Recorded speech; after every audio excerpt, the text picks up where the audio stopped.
Hey, what's up, guys? Real quick before we get into this episode, know that there is some explicit language. I don't recommend listening to this one with your kids. Hey, what's up, guys? Welcome back to the Tactical Baby Gear podcast. Our guest this week is a Marine, a Navy SEAL, former Navy SEAL, SEAL Team 6. He was a federal air marshal at one time. He did a lot of counterterrorism work and things of that nature, and has really focused his life most recently on human trafficking and child sex slavery, and recently put out a documentary called Contraland. This guest is none other than the one and only Craig, the Sawman Sawyer. Craig, thanks for coming. Thanks for being on the podcast. We really appreciate it. Hey, Beav, it's a pleasure, man. Let's have some fun and share some scoop with people definitely. About what's going on. So, as I just mentioned, Craig put out this documentary recently. His team, it's not just him. He's got a team around him. He's got an organization called Vets for Child Rescue, where they are focused on tracking down and taking out predators doing human trafficking, child sex slavery, things of that nature. So it's just a crazy thing. When I saw that documentary come out, it just kind of, it hits home for me as a dad with two young daughters. And it just strikes a little bit of fear, I think, into a lot of parents when they see that, and just like a lot of like fear and just anger and all those kinds of things. So I wanted to kind of hear some of that stuff like firsthand from you and explain to the audience of like how big the problem is and things of that nature. But I think there's a lot that people can learn from watching the documentary, but there's a lot of questions that kind of arose and things that it seemed to be commonalities amongst a lot of like the predators and the victims. So let's hear some of it from you and kind of like how you got involved with that. Yeah, well, you mentioned, you mentioned fear, and I think that's an important point to touch on first. We, as warriors, it's not healthy to live in fear and live a fear-motivated life, right? That's not our most effective. But if you don't have some fear, you'll have no mechanism or a tendency of self-preservation, right? So somewhere in there's a perfect balance of recognizing the danger but not being paralyzed from it. And what I see in the homeland is that, I had deployed all over God's green earth. I've been to 60 countries now, and I've worked under the banner of several different agencies, and I've seen a lot. And I was defending my people, the people that I loved, and the peace and the security and the freedom that I loved. And that's why I was willing to go forward and defend it. And that's why most of us, I think, in the military do that. We think it's the right thing to do. And I realized that, man, the boogeyman, I don't need to deploy somewhere else to keep the boogeyman from coming to the United States. He's already here. There are already predators actively hunting and destroying our children. It's already well underway, and it's rampant. And the problem is the people don't know about it because the predators enjoy a lot of top cover from our legal system and from our media. And it was really upsetting for me to know about it. I come from the covert background. I've dealt with a lot of high-level stuff that we don't talk about for national security reasons. And I saw a covert operation in this child trafficking in the United States when a friend of mine from the CIA was breaking it down for me, saying, "Hey, Craig, here's what's going on with this, and here's how bad it is." I'm like, that can't be the case. I don't see it. Right? Because it's not readily perceptible. Which is hard to imagine, right? Because you talk about, it's a $38 billion a year industry that's underground, that's not talked about, that's not heard of, and you're like, how is something like that happening behind the scenes that people don't understand that it's happening to tens of thousands of victims a year, and at 30, and that's just in the U.S., right? $38 billion a year in the U.S. alone. Yeah. And so imagine how many children have to be sold for God knows what, everything all the way up to and including torture to death. These children right here in the United States, not somewhere else, not some third world war-torn country, the United States, where we would like to feel like we're better than that. I would like to feel like we're better than that. And so when I started talking to the investigators that were part of these big cases, and they're like, man, this will break your heart. I don't care what you've been exposed to as a veteran around the world. This is the most messed up and just despicable element of mankind. It's truly, when you get past all the different layers of it, and it's a complex issue. You know, a lot of our political officials are compromised. We're starting to see now the people that networked with people like Jeffrey Epstein and Ghislaine Maxwell and Harvey Weinstein and all of these. They're all have one foot in the camp of pedophilia and child trafficking. That's kind of like a sick element of a lot of what the wealthy and powerful seem to get off on, abusing children in different ways. And so there's the political corruption, because there's the power play. They blackmail each other. They video each other at different, islands and mansion parties and things like that. So there's a lot of blackmail. We call it brownstoning operations in the intelligence community. And we're getting compromised politically. You and I are voting for a guy that's telling us he's doing something for us, and he's really not, because someone else owns him, because they got him on video doing something that he can't survive if it were to go public. Right, and this goes to the what you guys describe as the elite predators, right? The people, the trusted people of the public, the doctors, the lawyers, the elite police. Elite really refers to financial wealth and power, influence, and there are a lot of different or trust, right? Yeah, we arrested 2 elite predators just during the filming of Contraland. So it was concerning and upsetting. So political corruption, then you got the money, right? The multi-billion-dollar a year industry. People are getting rich off of this. Local drug dealers now, MS-13, selling kids now because they can make more money from it than selling drugs or weapons. And so then you got the sexual perverts and those sickos. And then you've got another element that are just there. They are sick and sadistic, and they want to harm someone. And there's an element of those people who are involved in a literally a Luciferian satanic cult, where they feel like the thing that they need to be doing is torturing children to death in ceremonies. And it gets really dark and so crazy that, quite frankly, I don't like to go into detail about it, because people just go, that can't be true. And it's all starting to come out now, though.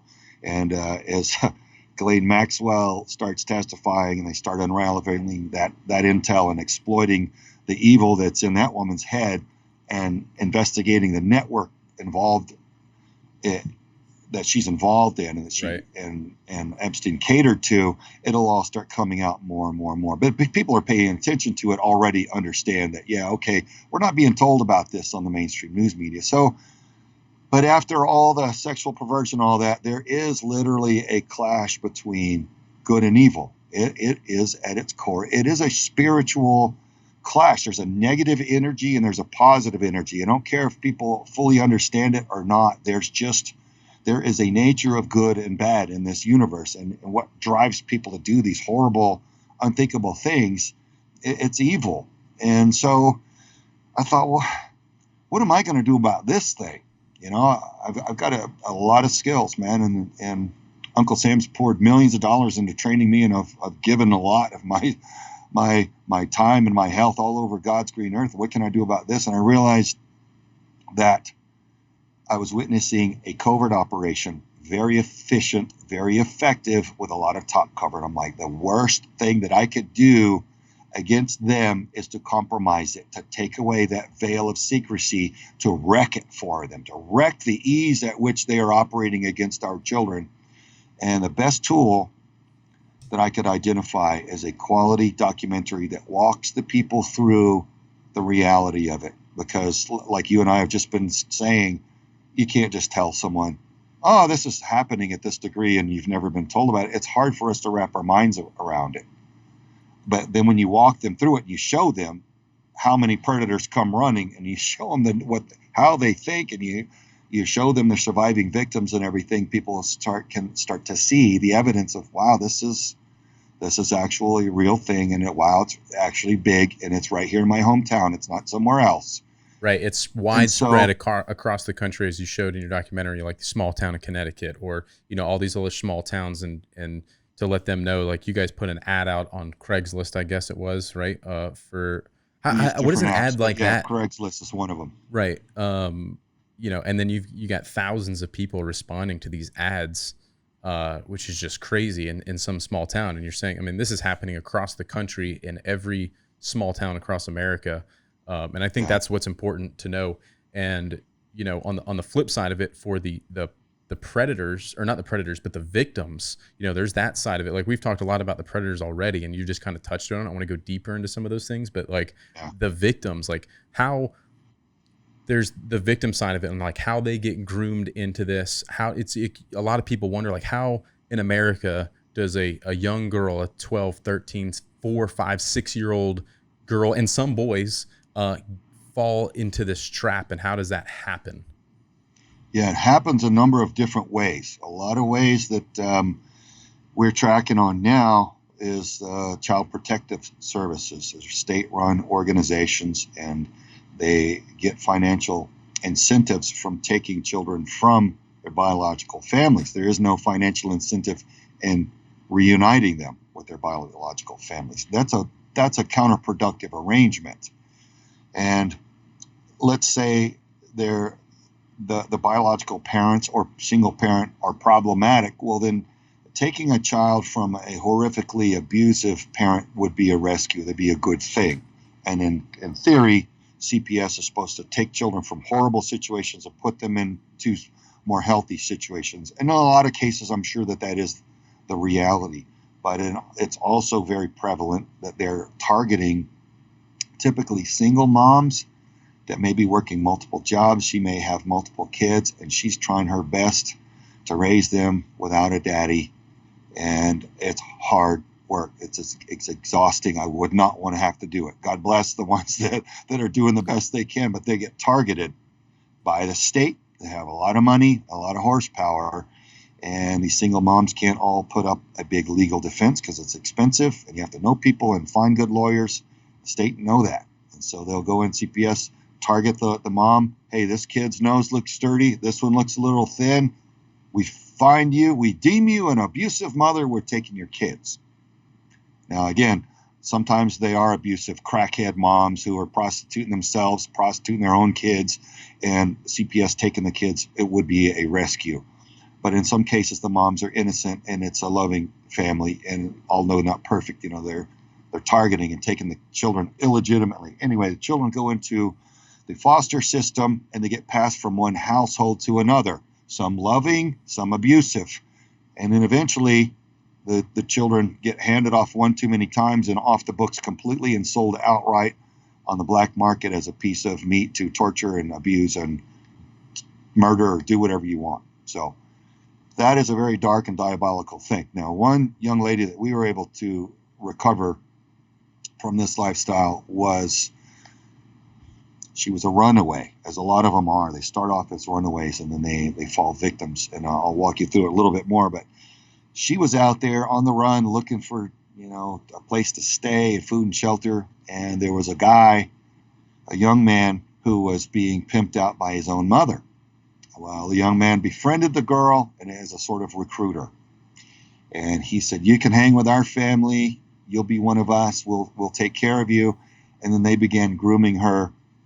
And then there was drug abuse involved. And then they began slowly prostituting her out. And then she eventually began prostituting herself. They prostitute themselves out after a while. Right. So there's one scenario. Yeah. It's just it seems like drugs and alcohol gets used in the early stages of the grooming process in order to sort of gain and maintain control of some of these people, right? Because they have to be able to cope, so they're using drugs and alcohol to control, manipulate them into doing certain things for their financial gain. Yeah, it breaks down their judgment and their ability to advocate for themselves and to, think clearly on their own best interests. So it's a compromising mechanism, a tool that's used by predators worldwide. compromise their mind by drugs and alcohol, get them addicted, and then that's another control mechanism. It's heartbreaking, but it's common. So yeah, that's what happens. And then there are a lot of women that are recruiters, Beef. They'll go out and mentor these runaways. They know where the runaways go to, the bus stations and the bus stops and places like that, where they just go to try to find transportation out of their hometown and food and shelter. And typically the game is like, hey, we've got a little club here. It's like family. You could be one of us. We survive together and we take care of each other.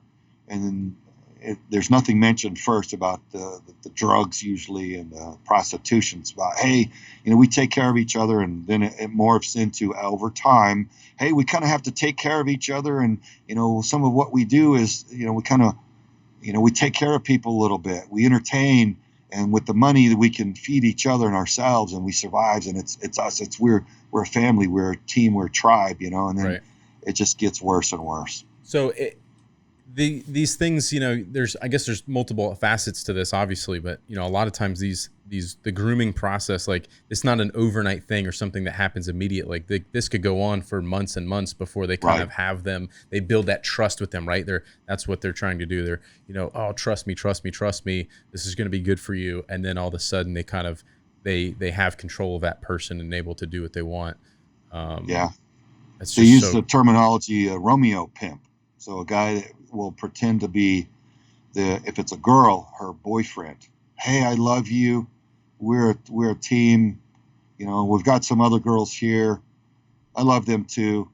It's kind of all like a clan, like we're all one. And then over time turns into a gorilla pimp, just an abusive beater. And it's like, I'm going to just beat the stuffings out of you if you don't do exactly what I say. So it usually turns over time. A year or two into it, a lot of times these Romeo pimps that are the boyfriend turn into the gorilla pimp. So it's sad. Have you been able to pinpoint how those people get into that position? Like we can kind of identify some of the victims and the way that they get into that. They've come from broken households, no fathers, getting passed around because they got pulled out of their home at a young age, and they just don't have a family, and they're runaways, and all that kind of stuff. But like, a lot of these predators, have you been able to track down and pinpoint how they get into the position that they're in, or have you just kind of narrowed it down to like, these are just sick, twisted people? Now that you mention that, there's one common factor in this. You don't find people that are doing this that have loving, present fathers in the home. If a dad loves their kids and he's around and he's mentoring and teaching and loving his kids and he's present in their lives, and this is not I'm not saying the fathers to diminish on the mothers, but the kind of mothers almost always have to be there, right? They give birth to the kids, and a lot of them get abandoned and left to do it on their own, right? And which is what tragic too. Yeah, it is, and which is, again, like the whole mission of our company, right? Is to get dads more involved with their children from day one, because so many, like, I'm upset right now because there's a lot of moms at home giving birth in hospitals or going to doctor's offices, and the dad's not allowed to be there. He's not allowed to come into the doctor's office for the checkups and all these things. Like, why are we getting deprived of that because of a virus? Like, we're all in the same house together to begin with. Like, why can't I come in for my child's checkup or the birth of the child? Like, I've heard some crazy stories in the last few weeks, but it's like, why are we getting deprived of that because we didn't grow the baby? Like, we are still the father of that child. And I think it's bullshit that there's such a divide and such a separation of, that's for mom to do. That's for mom to do. Like, certain things, that's like, I can't breastfeed a child. I get it. But I can be there for everything else. You know what I mean? And it just makes me so mad because, as I try to be such an active, involved parent and love my kids more than anything, and then there's people that are like trying to strip that away for other people especially currently. But like, and I understand like some of the health things with that, but it still doesn't make sense to me, and it just makes me angry because you got some dads out there trying to be there that aren't able to be, and I think it's ridiculous. But again, back to some of that Beav, is ignorance, and the rest of it is an agenda. They're not, no matter how, if I had to raise my children by myself, I would be the best dad and the best mommy I could.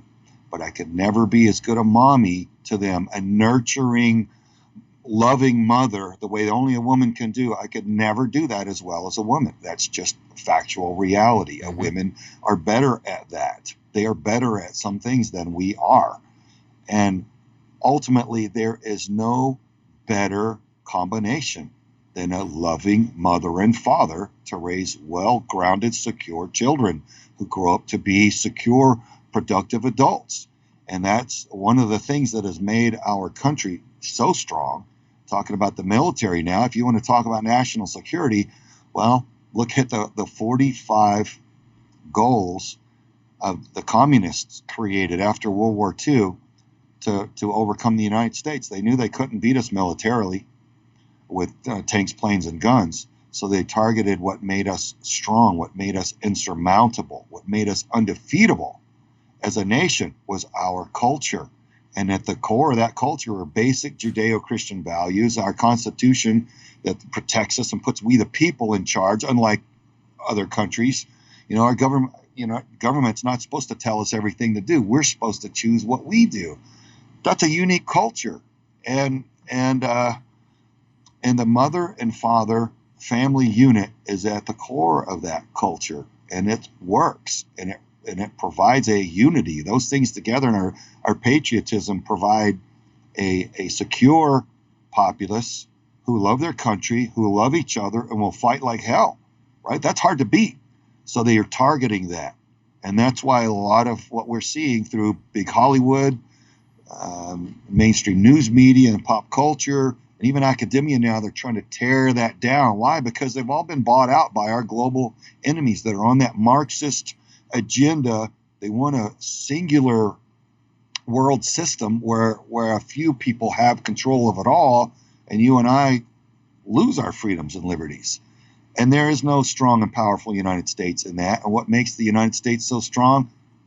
Loving mother and father family unit to raise their children. So, man, I don't think there's a whole lot more important than good loving parents. And it's at the foundation. It's being targeted for a reason. They're targeting it for a reason, and we have to defend that.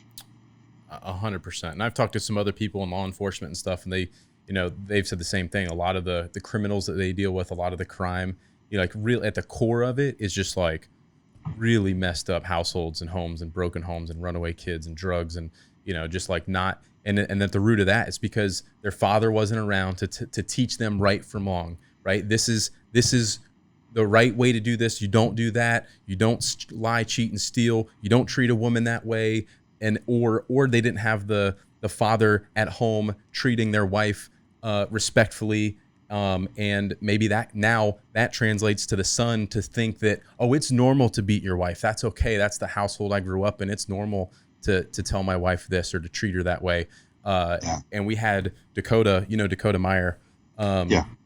Had him on the podcast, and we went out to dinner afterwards when he was here, and it was like, the reason I came here to do this podcast is because you're showing society, you're outwardly showing what it looks like to be a good parent, right? Like you're setting a new standard. There's a lot of people who come from broken homes that don't realize they came from broken homes because their normal is here, and you guys are setting a new standard and bringing the normal line up here, and they're like, oh dang, I didn't realize that was bad until now.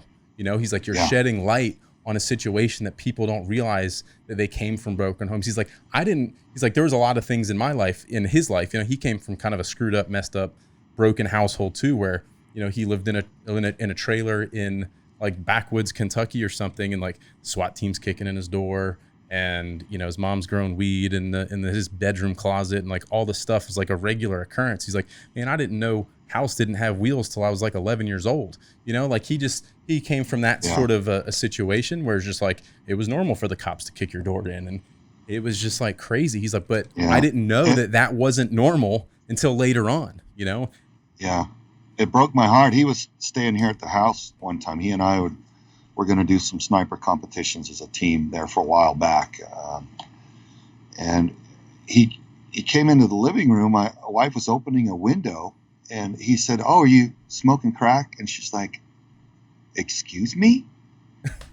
He's like, "Well, are you blowing your smoke from your, crystal meth or something out the window?" She goes, "No, we don't do that here." And she goes, "Oh my God, Craig, what kind of house did he grow up in? Like, what is he expecting?" Like, And yeah, so it's crazy. And it's unfortunate. Yeah. I don't want anybody to grow up like that. No, not at all. But it was really interesting to me because, to be honest, I didn't view ourselves that way, and until he told me that.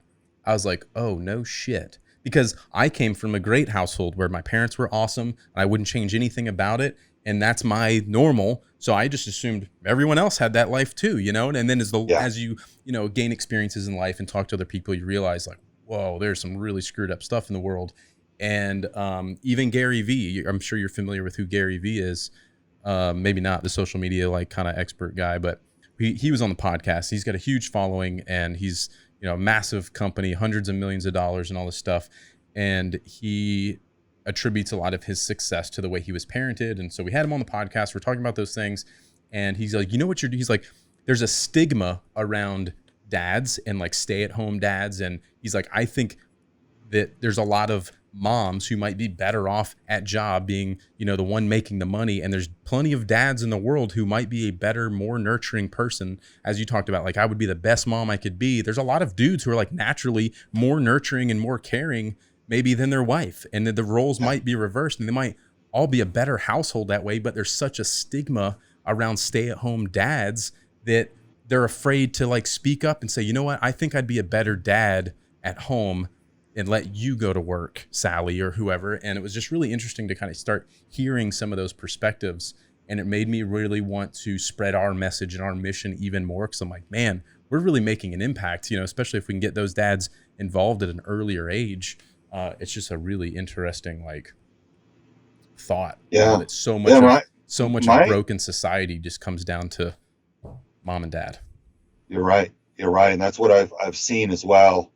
And I grew up with a mom and dad that were like honeymooners for 60 years. They were married all the time, right? Yeah.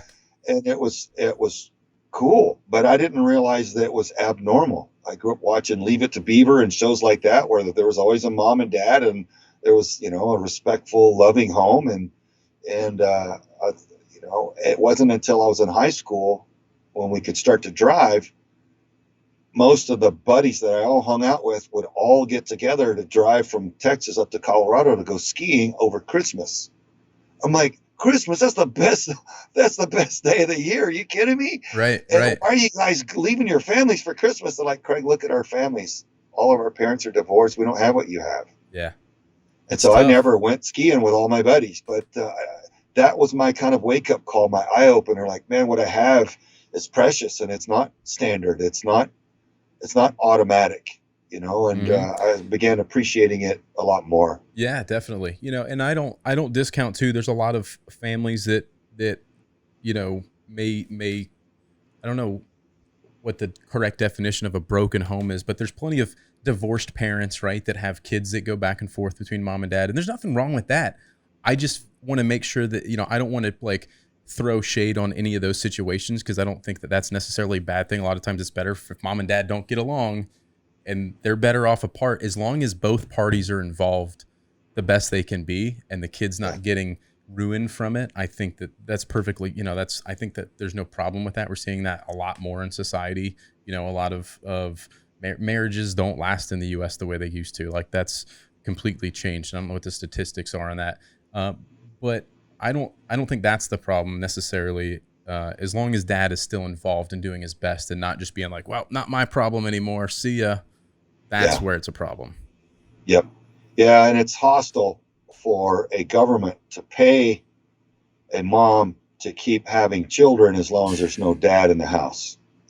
And I'm a critic of the welfare system, because it's just like these guerrilla pimps do to their victims, their girls that they sell and the boys that they sell, keep them strung out on heroin, give them just enough heroin to where they're compromised, where they don't have enough clarity of thought to escape and run away and do something better.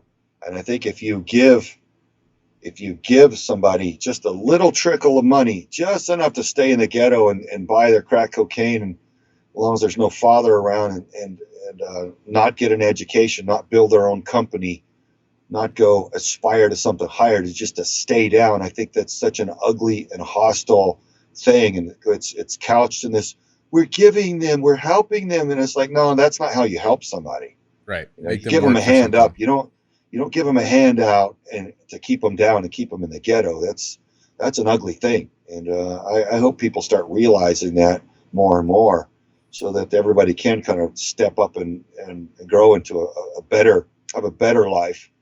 And man, anytime you're going to pay someone to have kids, as long as there's no man around, that's an ugly act of hostility. We need to see through that. For sure. And it's not accidental. Yeah, there's a lot of families that get trapped into that, right? Like there's a single mom, she's got her daughter, she finds some boyfriend, and then you've got a sick, twisted boyfriend. He starts abusing the daughter. Mom sort of turns a blind eye to it because she needs to be able to live off of this guy because he's providing the money for them to all live and survive.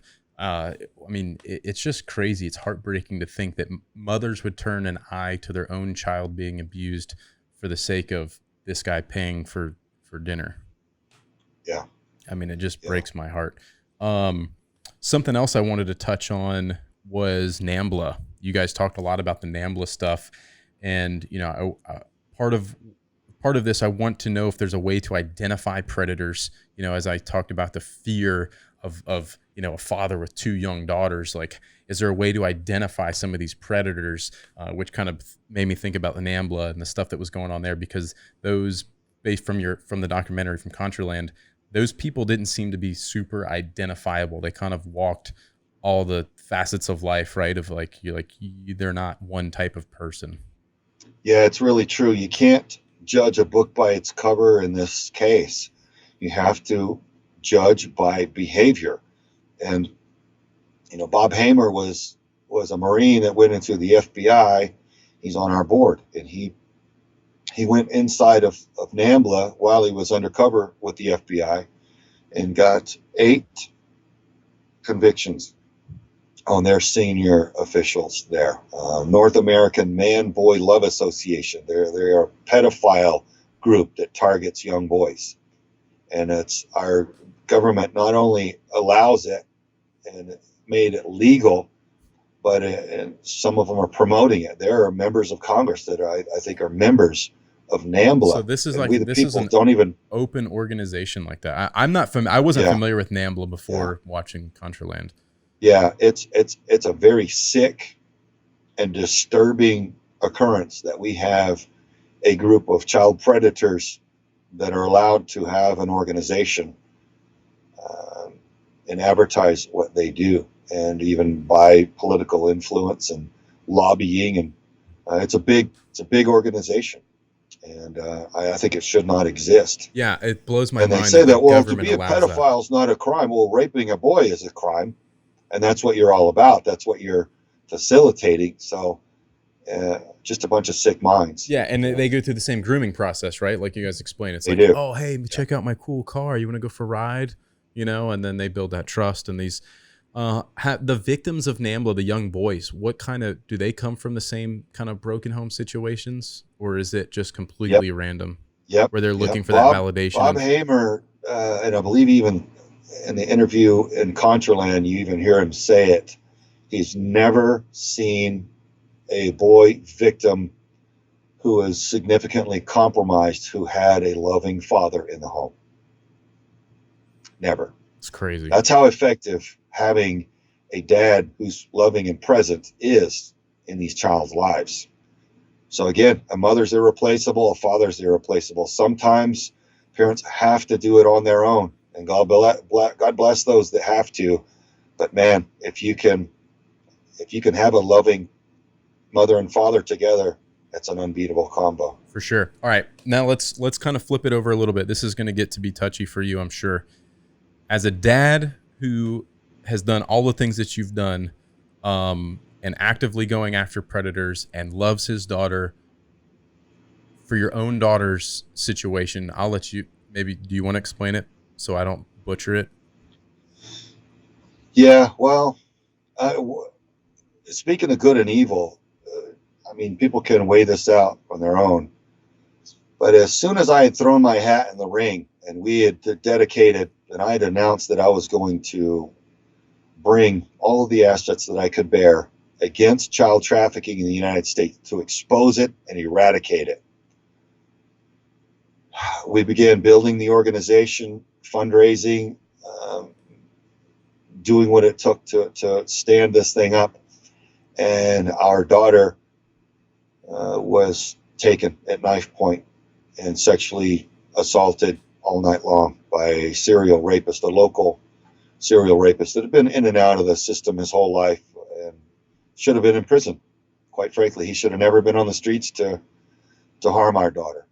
But and she survived. She survived this incident, and she tells the story in the documentary for those that want to hear a little bit more about it. But yeah, as he told her, "I'm going to kill you," by the way, right? And like, so yeah, he was telling her he had killed all the rest of his victims and he was going to kill her, and he didn't know why he hadn't killed her yet. And so she, in order to survive, she had to figure out what made him tick and what that sick SOB needed to hear so that she could get away from him.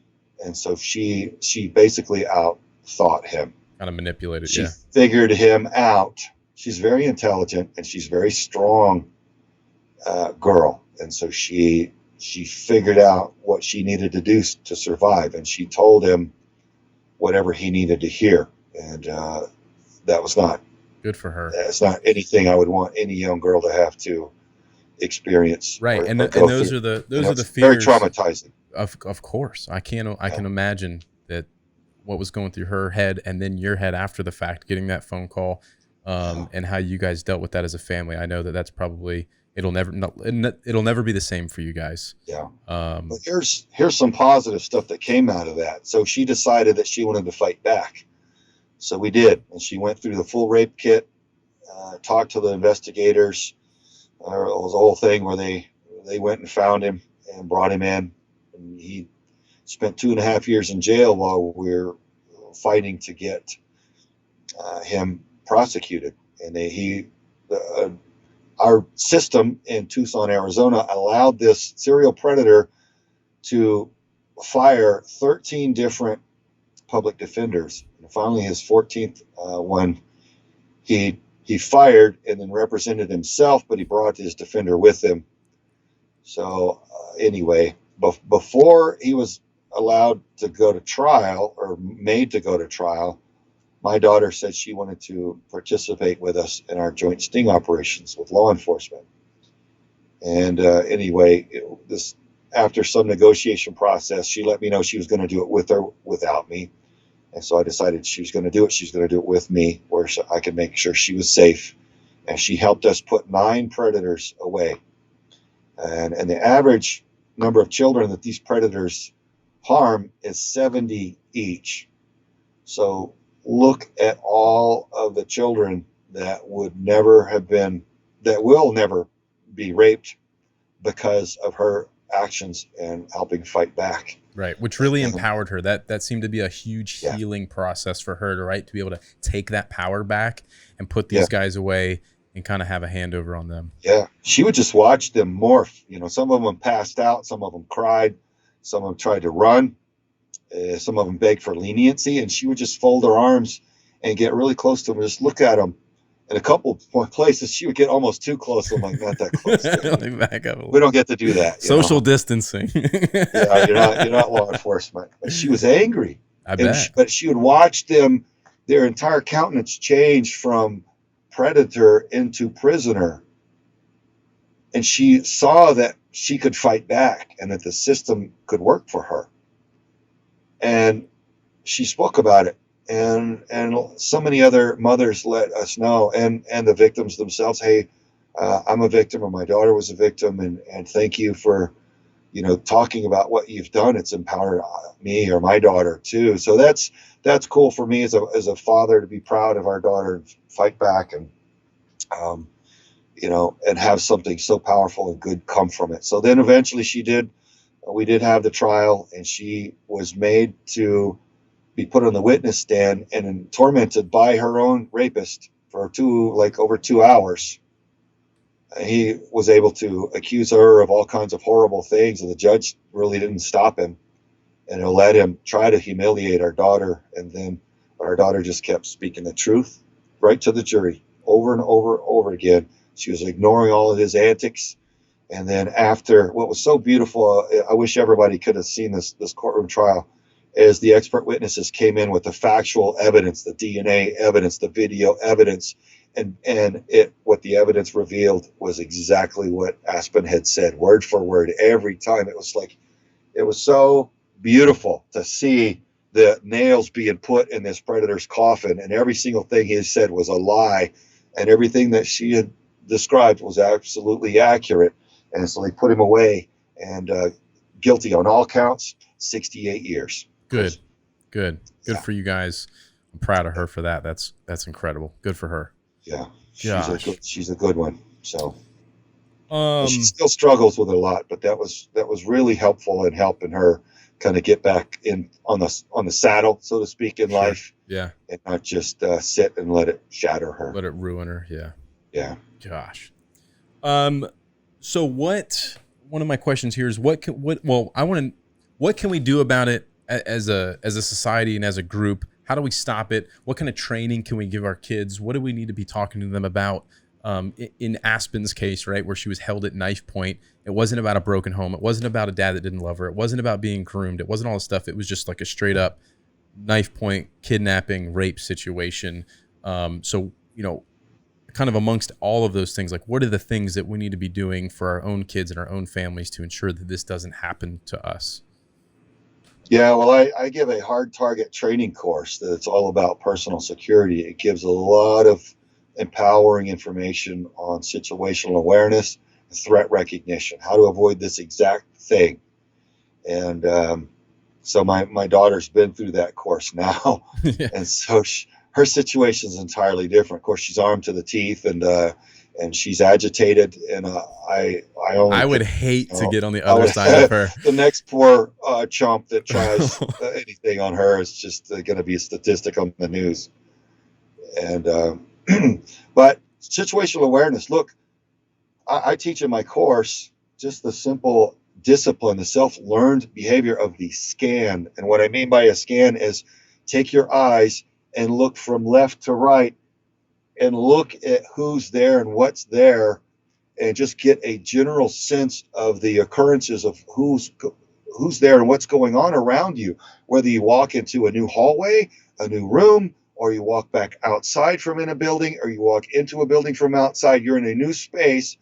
You should have this self-taught discipline. You have to make yourself do it for a while, and then it'll become instinctive.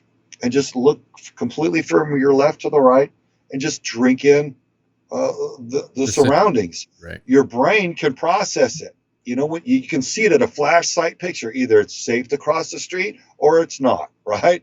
Due to the closing speed, your mind's calculated all these things. You can look at families and strollers and people that look normal and peaceful and reasonable, and understand that it looks generally okay, right? It's not like you're freaking out and jumping around hut like in the Blues Brothers movie or something like that. It's a calm, more practical thing. But if you see somebody that's up to no good, and there's a negative energy and current flowing through them, and their countenance is different, and they're in a predatory hunting mode, they're in a different state of mind, and there's an energy there. You can look at it, and your brain, your subconscious will pick it up on it, but you have to give it a chance through picking it up through your eyes. So just do that scan and look around at people, and yep, everything looks fine. But if there's something that's shady or shaky or janky, it'll start to kind of weigh on your subconscious. Like, whoa, wait a minute, this guy feels creepy over there. And if you'll just give your chance to do that, you can start making further assessments. Like, is it that janky that I need to change my direction or turn around and go back or whatever? You can elevate from there, but you have to have that basic scan. So that's one thing. General situational awareness, threat recognition. Don't be in the wrong part of town at the wrong time, right? half the battle. I've done a lot of high threat mobile security for dignitaries, for Department of State and other agencies we don't talk about over in the war zones, right? Keeping these high-ranking American officials off of Al Jazeera in an orange jumpsuit, you know? Yeah. And so there's a lot of intelligence there, daily intelligence, and up to the moment, even sending scout cars ahead so that we know the surrounding environment and what's going on, what's current. And hey, there's two trucks with blacked out windows right up on the overpass that we're about to go under, and it's the same description as the terrorist unit that's been hitting motorcades on this freeway, right? That's something you want to know before your precious cargo gets there, and those kinds of things. So translating to the local level, what's on the news, what part of town is problematic, what kind of crimes are current. There's a lot of carjackings, there's a lot of breaking and entries. What's going on, so that you're generally more aware and can respond a little sooner to that and avoid it. And then another thing is on our website, vetsforchildrescue.org, we've got a lot of empowering tools for families. And some of those are apps that are problematic. If you look on your cell phone, there's a lot of apps that your children have on there that they talk to each other on, and they share videos and images on. Well, the predators use those apps to stalk your children. And what a lot of parents don't know is some of those apps, not only can the predator pretend to be another child and befriend your child and trick them and start sending your child pornography and get your child to take pictures of themselves and start sending it back, and then start blackmailing your child, terrorizing them, scaring them for it, and sharing the pictures all over God's green earth. But they can also geolocate your child all the way down to the nearest bedroom. They can figure out what bedroom of your house your child is in, or from some of the geolocating software that's in some of these apps that are on your children's phones. So one of the things is you have to be willing to invade your child's privacy and realize they can't advocate for themselves yet. They don't understand the dangers, and you have to get in there and parent them. You have to understand who your child's talking with and what apps that they're dealing with and what the dangers are. So go to vetsforchildrescue.org, scan those toolbox, so you can safeguard your family and your children that way. So very important. Greg, thank you. Thank you. Yeah, Thank you. man. Thank you. I'm super happy to have had you on the show and talk with us and educate us about what's going on in the world in terms of human trafficking and stuff. Is there anything else that we should share with the audience? Anything that I haven't touched on? No, man. I just want them to really go and go watch Contraland. It's free. Several big networks are picking it up, and it'll air on those to hundreds of millions of households. But right now it's on contralandmovie.com, and it is powerful. It's a genuine walkthrough of the factual evidence that we could gain in our 3-year filming of this, and we show you what's going on and that you need to know. And we're a nonprofit org. We do this on donations. So the more people that help us, the more predators we can arrest, and the more documentaries we can film to empower more Americans. Because right now, with our media system being basically hostile and covering for the child predators, it's hard to get empowering information out like this out to the people. So we need each other to share it socially, and share it by email and private messaging. Share the link and encourage your friends and family to watch it so that they can be empowered too, so nobody gets left behind. And hound your elected officials. Say, we want stronger enforcement, better protections for our children. This is destroying the future of our nation. Yeah, I mean, it seems like the you go back to the system, and it's such a broken system. The justice system, with like the guy that raped your daughter should not have been on the streets, and that happens all the time. And there's tens of thousands of cases like that. Like this, what was this dude even doing on the street? Who let him back out on the street to commit another crime while he waited a trial, or did this or did that? And he's just a career criminal. The system is awfully broken in regards to that. We need a crackdown on our enforcement. We really do need to start. Life would get better for every single American if we would crack down and start enforcing our existing laws much more effectively. Right. Really And it would. seems like different people get held to a different standard, which is bullshit. You know, like we talk about these It is. elite type pedophiles, the Epsteins of the world, or this or that, who are just like, they kind of like let them get away with it for a while or whatever. They're held to a different standard, or they can pay their way out of it or whatever. It just blows my mind. Yeah, it's not supposed to be that way, and that's a lack of enforcement is there because of corruption. So we've got global billionaires buying judges and district attorneys and sheriffs and chiefs of police and politicians because they want influence. And I tell you what, if you got a judge that hasn't prosecuted child sex crimes, you got a corrupt judge, because this is an epidemic.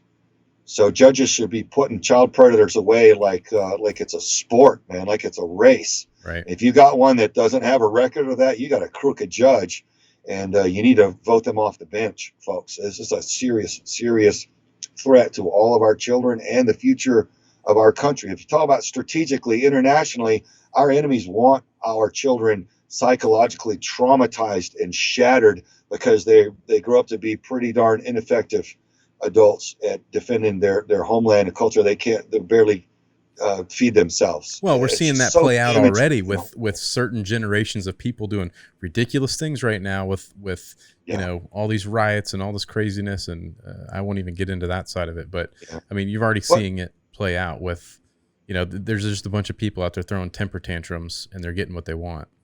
Well, if we went out and had the ability to interview all of these juveniles that are throwing these temper tantrums, we would find a startlingly alarming high rate of no father in the home and trauma, abuse or trauma, sexual abuse or physical abuse or psychological, emotional abuse, traumatized youth, no father in the home.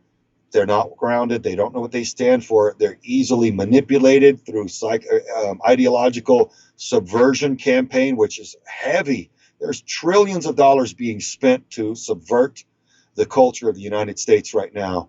And what you're talking about, all these rioting, looting, and arson and everything else are these targeted victims. They're using Antifa. They're using BLM. These organizations are just subversive symptoms against our country. They're not accomplishing anything for equality or anything like that. No, they're being run by political subversive groups and billionaires for their own political gain. It's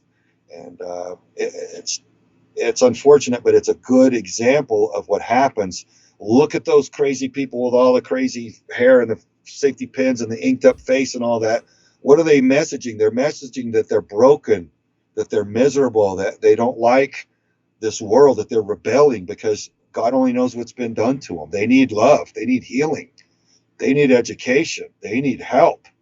You know, they don't need a Molotov cocktail and a bullhorn, right? And marching orders to go attack their own